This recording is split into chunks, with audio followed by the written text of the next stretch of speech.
Аба ырайынын кескин суктаганына байланыштуу учурда үй-жайы жок жарандар ар кандай кайрымдуулук көрсөткөн борборлорго көп барышууда. Алардын катарын 1,5 айдан бери Коломто борборунда баш калкалап келе жаткан 49 жаштагы Алик Сактаев да толуктайт. Ал өмүр бою Ысык Көл облусуна караштуу Ак Суу айылында тракторист болуп иштеп, бирок 2 жыл мурун инсульт алып, оң капталы иштебей калганын айтат.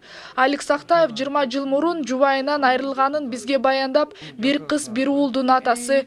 Учурда кызы турмуш куруп өзүнчө турса, баласы Орусияга иштеп, атасынын кароосуз калганынан кабары жок экенин айтат. 8 бир тууганы бар Алик байке бирөөнөн да жардам албаганын айтып кейди. Бияка сол тиги бир туугандар карабай ошого келген бизге. Колонто деген жер бар экен, ошо жака келгем да. Анан ошо бияктан бир туугандар карабаганда эмне? Айла жок ошо келдим да. Бүгүнкү күндө 70 адамга ылайыкталган Коломто борборунда 90го жакын адам баш калкалоодо. Аталган мекемеге бюджеттин эсебинен жыл сайын 6 миллион сом бөлүнөт. Бул жерде бир адамга күнүнө 35 сом каралып, бир гана маал ысык тамак берилет. Биринчиси эт менен тамак, ысык тамак, колго кесме.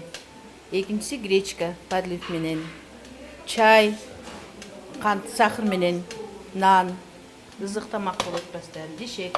Буякта убактылуу да постоянно болбойт. Ну, кээ бирөө 3 ай, 4 ай, 5 ай андай ар кандай болуп калат да кармалып. Эми ичкендер токтобойт. Жанагы келип азыр аябай суукта келгендер азыр көчөдө тоңуп калбасын деп милиция чогултуп келет. Алар түнү менен буякта жуулуу жатып, ысык чай ичишип, жуунса жуунушуп, анан эртең менен саат 5те ачылганда эле качышат аракка. Анан кечинде кайра өздөрү келишет, же милиция, же скорый алып келет.